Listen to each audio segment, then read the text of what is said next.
Barkanmu da warhaka, barkanmu da sake dawowa wannan shafi namu. Yau akwai wani abu da nake so in nuna ma 'yan uwa da abokan arziki wanda ba su sani ba kuma su sani, wanda suka sani kuma na san da cewa sai dai kawai a ƙara muku haske a kan abun. Ina so in nuna mana yanda mutane suke hacking ɗin WhatsApp ɗinmu, suke kallon bayananmu, suke kallon chatting ɗinmu. Domin idan aka yi hacking ɗin WhatsApp ɗinka, za a iya aika message kuma za a iya karanta message ɗinka ba tare da saninka ba tare da kai ma ka sani ba. Abin da ya sa na zaɓa wannan topic ɗin don in yi magana a kan shi, topic ne mai matuƙar amfani kuma abu ne mai matuƙar amfani. Domin wani zai iya wannan ɗin hacking ɗin WhatsApp ɗinka, ko saurayi yayi hacking ɗin WhatsApp ɗin budurwarshi, ko budurwa tayi hacking ɗin WhatsApp ɗin saurayinta, ko kuma mata ko miji ya ringa ganin chatting ɗinka, yana iya ma replying ma ba tare da kai ka sani ba an maka replying. To yanzu ku biyo ni domin ganin matakan da ya kamata a ce kun san da cewa WhatsApp ɗinku an yi hacking ɗin shi ko ba a yi hacking ɗin shi ba. Domin kuka duba yanzu haka muna cikin chat. Muna cikin chat yanzu haka, normal chat ɗin wayanmu.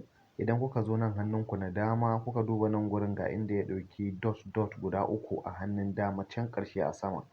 In ka taɓa wannan dot dot ɗin guda uku, zai buɗe maka wannan list ɗin. In ka ga wannan links ɗin, za ka ga ya nuna maka cewa inda aka ce linked device, link devices. In ka zo ka taɓa inda aka ce link devices, za ka ga ya nuna maka abu mai kamar haka. In ya nuna maka wannan Google Chrome, in ya nuna maka Google Chrome a kan WhatsApp ɗinka, alaman cewa wani ya yi hacking ɗin WhatsApp ɗinka kenan. Wani yana ganin chat ɗinka, wani kuma zai iya mayar da chat ɗinka. Duk da yake ni ba wai wani ne ya yi hacking ba, ni ne da kaina don in nuna muku yanda ya kamata ku gani. Amma in ka shiga nan gurin ka ga an nuna maka hack, an nuna maka Google Chrome window, to an yi hacking ɗin WhatsApp ɗinka. Wani a can gefe yana ganin saƙonninka na message kuma zai iya maka replying. Yanda ka san kana buɗe WhatsApp ɗinka normal, shi ma haka zai buɗe WhatsApp ɗinka normal a wayan shi, ya ga duk wani activities naka. To yanzu za ka cancelling ɗin wannan hacking ɗin, ya za ka yi? Kawai za ka zo ne, za ka danna wannan icon ɗin da ya nuna maka Google Chrome ɗin nan, sai ka ce log out.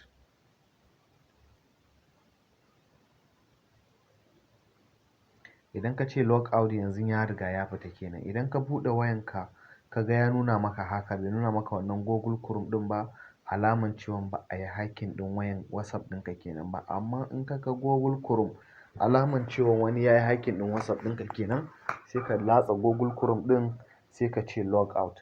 To idan ka ce log out, shi kenan wancan wanda ya maka hacking ɗin WhatsApp ɗinka ya daina ganin saƙonninka. To na gode 'yan uwa da abokan arziki. Kowa sai ya ƙoƙari ya duba WhatsApp ɗin shi domin ganin ƙarin bayanin WhatsApp ɗin shi an yi hacking ɗin ta ko ba a yi hacking ɗin ta ba. Domin ganin yanda kuma za a yi hacking ɗin WhatsApp ɗin, ku biyo mu a tashar mu na YouTube mai suna Pride City TV, domin ku ga yanda za ka iya hacking ɗin WhatsApp ɗin ɗanka, matanka ko saurayi ko budurwa, don ka ringa ganin saƙonnin da yake wakana a cikin WhatsApp ɗinsu. Na gode, kuma kar ku manta ku danna mana subscribe da like a tashar YouTube ɗinmu, wanda za mu sauke channel da wannan list ɗin a ƙasa. In ka gani, don Allah kar ka manta ka danna mana wannan subscribe.